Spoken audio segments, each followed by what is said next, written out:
You're watching Cape Media News, brought to you by Cape Media Center.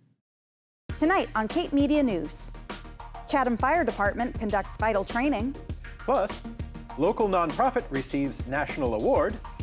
And multiple opportunities to see Santa. These stories and more are coming up next on Cape Media News.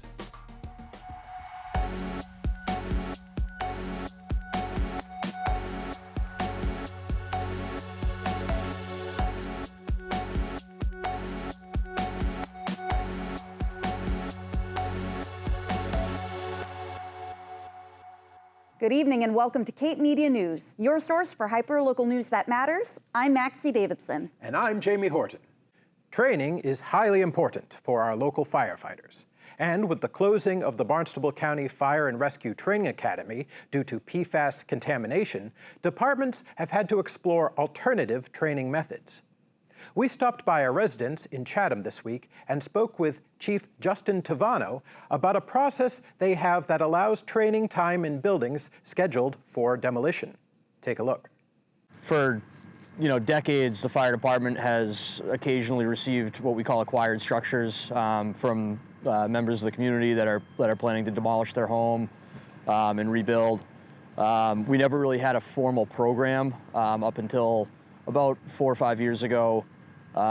We started to realize a real reduction in training opportunities in the area, specifically with the closure of the Barnstable Fire Academy up near Barnstable Airport. It was closed for contamination in the nearby pond, and that's where a lot of our local fire departments got their local training. Up until last year, the next closest fire academy was up at the Mass Fire Academy in Stowe, Mass, which is from Chatham. It's about a 2-hour drive each way. So geographically, really not conducive to getting that practical training that our firefighters need. The Barnstable Academy used to be a really good training venue for us. It was close. It had a burn building where we could go in and pull hose lines and do searches under live fire conditions. But with that facility closing and the building getting torn down, we really don't have anything on the Cape anymore to do that type of training. So with that shortfall, we worked with our building department to start to develop partnerships with some of the bigger contractors in the area. And we actually have a form that goes with the building demolition permit through the building department. So if contractors have a house that's going to be demolished, they can fill out the form and donate the home to the fire department to be able to do training in before it gets demolished. We probably end up with 5 or 6 good buildings a year. Sometimes we end up with some smaller cottages as well, which there's value in, not as much value as a home like this where there's actually bedrooms and multiple bedrooms and multiple living areas. But as far as like full-size homes, we usually get about 5 or 6 per year. And it's just a great training opportunity for our staff because it's a building that they're not familiar with. So they can show up and don't have any idea what the layout's going to be. So it's a more realistic training environment for them. We had to get creative with our training just because of a lack of available training opportunities. So when we started this partnership and started getting out to these homes and doing training at them, we started off with just kind of going through some basic skills, and we've evolved now into making it more of like a real-time response. So in order to simulate a live fire environment, obviously we can't set the building on fire and create the heat, but the smoke generator that we use is specifically designed for the fire service, and the fluid that it uses, it's a non-toxic fluid to generate the smoke, but it actually creates smoke that's more realistic to a fire environment. So it's not just your typical theatrical smoke, which is kind of white and thin and wispy. This is really like dense and dark, and there's some stratification to it. Which really creates a realistic environment for them as they go inside and train. We put out, on social media when we do these trainings in hopes that it might spark some interest from other people to say, hey, you know what, I got a building I'm going to demolish too. We'd love to offer it up to you guys to train, which is a little bit how this one came about. The contractor for this one happens to have a son who's in the fire service over at Falmouth Fire. He's doing work in town, and he thought it would be a great opportunity to offer this building to us. So he didn't actually find out about our program through the building department process. So this one, sometimes they pop up in other ways, which is great. This program and these buildings have been critical to our training to put our personnel in as realistic conditions as we can. Like I said, we can't simulate the heat from the fire, but to create that zero visibility or very low visibility environment in a layout of a building that they're not familiar with, to make them have good situational awareness and think on their toes, and to maintain their situational awareness about where they are in a building, we can't really replicate that any other way. So it's helped push our department forward, and ultimately it's gonna make everybody better firefighters, allow them to protect the public better and to keep themselves safe, which is a huge priority for us. A missing person announcement has been made for 30-year-old Southborough native Connor Costello. Connor was last seen by his parents in Orleans on November 8th around 8 a.m. Later that morning, reports emerged of a male jumping off the Sagamore Bridge. Despite an extensive search, no body has been found and Costello remains missing. His vehicle was located at the Sagamore Park and Ride lot near the bridge, and footage shows a man matching Costello's appearance and wearing similar clothing. A dark sweatshirt with a light-colored logo and light gray sweatpants, jumping from the bridge. Connor is 6'7", weighs 215 pounds, and has a buzz cut. If you have any information, please contact the Massachusetts State Police at 508-352-8113. On December 19th, join the Cape Cod Council of Churches to honor the memory of the 36 local individuals who died experiencing homelessness in 2024. The National Coalition for the Homeless describes the Homeless Persons Memorial Service Day as an occasion to remember those who have died and strengthen our resolve to work for a world where no life is lived or lost in homelessness. Co-sponsors of this memorial service include the Barnstable Police Department's Community Impact Unit, Duffy Health Center, Housing Assistance Corps, VinFen, and more. The service will be held at the First Baptist Church of Hyannis at 5 p.m. Duffy Health Center is collecting essential items to provide warmth and comfort to their patients in need this winter. Without access to winter essentials, staying warm becomes a daily struggle for those experiencing homelessness. Donations will be packaged into care bundles and delivered to our community members. To view their Amazon wish list, head to tinyurl.com/DuffyWWL24. The outdoor burning ban in Barnstable has been rescinded. Effective immediately, open burning and outside fires in Barnstable are allowed. This includes fires associated with fire pits, chimeneas, outdoor fireplaces, and cooking equipment. However, this does not include the burning of brush. Open burning season for brush begins on January 15th and will continue until May 1st. Barnstable Fire Department would like to remind the public to continue practicing fire safety, including placing ashes in a metal can, dousing them with water, and covering them with a tight-fitting lid. The Chatham Fire Department will soon be joining the county-wide dispatch system.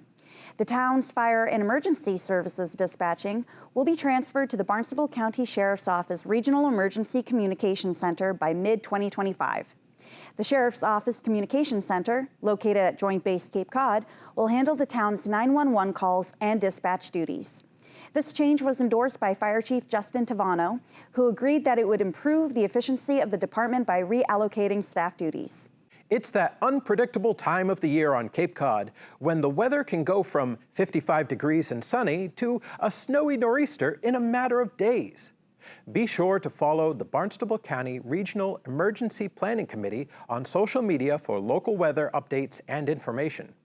The BC REPC is a coalition of local law enforcement, fire service, healthcare, public works, EMS, and military representing all towns on the Cape. In the case of severe winter weather, the BC REPC will keep you up to date on power outages, travel advisories, weather forecasting, sheltering, and more. To learn more, you can visit capecod.gov. The town of Chatham has received a $300,000 grant from the Massachusetts Department of Fish and Game toward the planning and redesign of the Frost Fish Creek Wetland Restoration Project. The project involves redesigning small culverts under Route 28 to reestablish a natural tidal flow between Frostfish Creek and Writers Cove. This will improve water quality and restore wetland health and function. The public comment period is open for Barnstable's proposed 2025 calendar year fee changes. All comments can be addressed to the town manager, Mark Ells, by emailing him at mark.ells@town.barnstable.ma.us. You can find the proposed fee changes on the town website, and comments will be accepted through December 11th. Coming up after the break, Homes for Heroes. Stay tuned. Welcome back to Cape Media News. Homes for Heroes is a nationwide nonprofit affiliate network that helps first responders, law enforcement, military, healthcare workers, and teachers buy a home. The organization awarded a local nonprofit, Cape Cod Veterans, Inc., with the Community Impact Award this week. We stopped by the Dennis Center for Active Living to learn more about the Homes for Heroes Foundation and Cape Cod Veterans, Inc. Richard, Brian, and I are so honored that Cape Cod Veterans is the recipient of the 3rd annual Community Impact Award from the Homes for Heroes Foundation. Congratulations.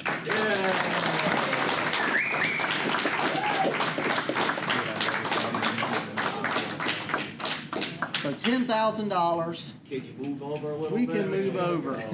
Beautiful. $10,000 to Cape Cod Veterans to keep doing the great work that you guys are doing. We're here for the award of our Community Impact Award for Homes for Heroes. We're very, very thankful for them coming up and awarding us $10,000. It was a very tough competition, but the people of Cape Cod who voted for us in a national organization, there was 3 charities picked, and we happened to win it, and we're very thankful for the community, the work we do, and to continue to do the work with our veterans on Cape Cod here. And they know that if they're in any destitute kind of work or position, they can come to us, and once they're vetted by the service officers of Massachusetts, we respond almost immediately with a check. I came here for the Community Impact Award. So this is the 3rd annual Homes for Heroes Foundation Community Impact Award. We seek out groups across the nation. We narrow that down to a group of 3, and then we kind of challenge those communities to go and vote for their nonprofit to say who wins, right? And what that does is that helps raise awareness of that local nonprofit for the work they're doing in their community. And the more word gets out, the better they do, the more support they get with volunteers, with donations, all of those kind of things. And then whoever wins the vote, I bring them a nice big foundation check for $10,000 and let them take those funds and put it to work in their community. So every affiliate gets to pick one charity, and I work with multiple charities. I've worked with Big Nick's Ride with Steve Exaro's amazing group.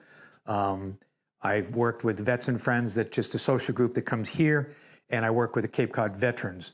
And of all of those, I really am invested in what the Cape Cod Veterans are doing and the way that they help vets.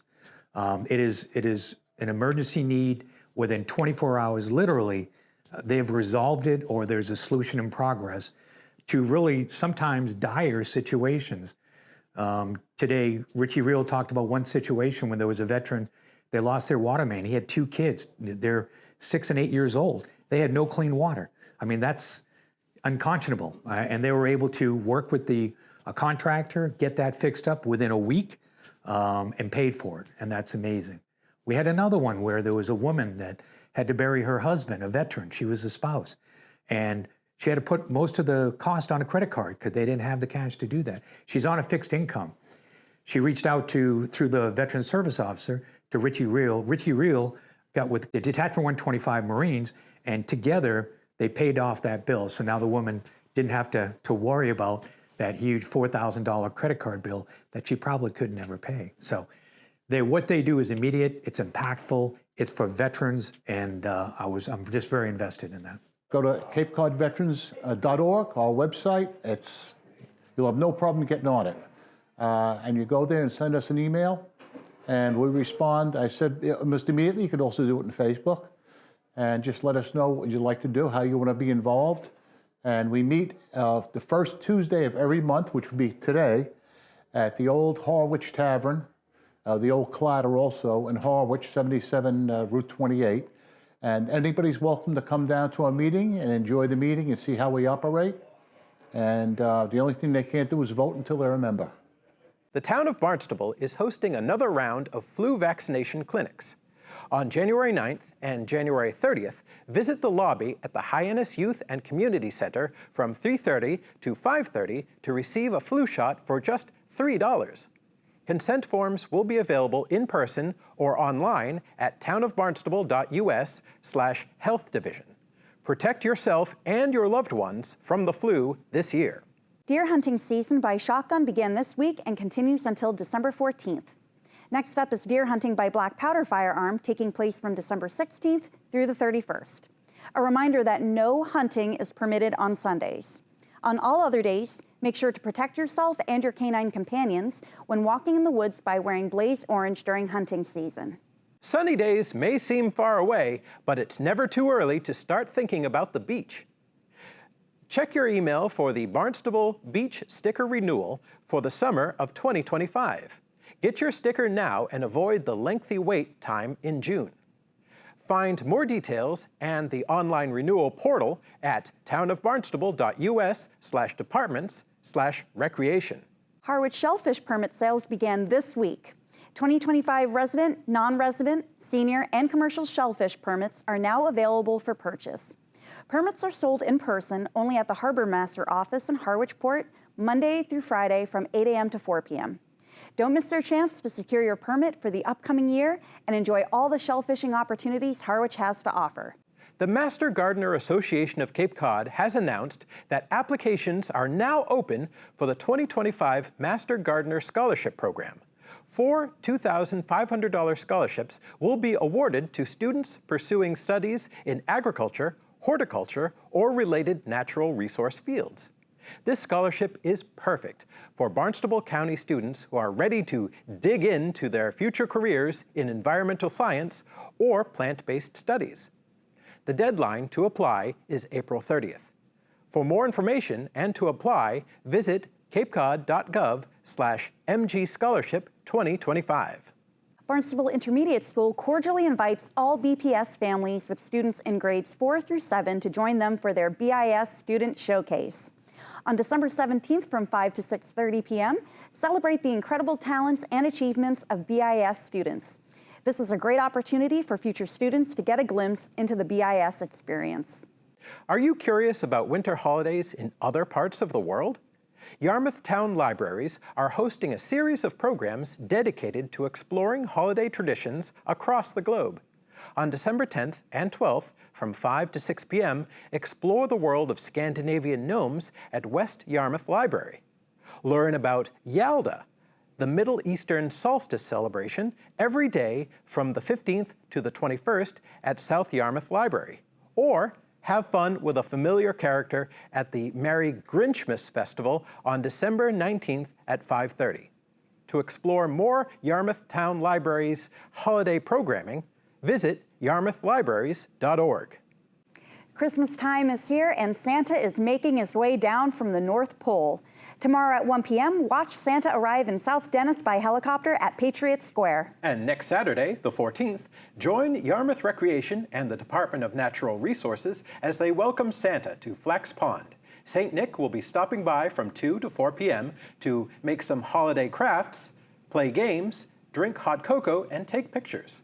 Thank you for joining us this evening. If you have a story you'd like to see covered, send us an email at newstip@capemedia.org. Tune in every week for more hyperlocal news that matters on Channel 26, Apple TV, Roku, and Fire TV. Be sure to follow us on all of our social media, including Facebook, YouTube, and TikTok. For Cape Media News, I'm Maxie Davidson. And I'm Jamie Horton.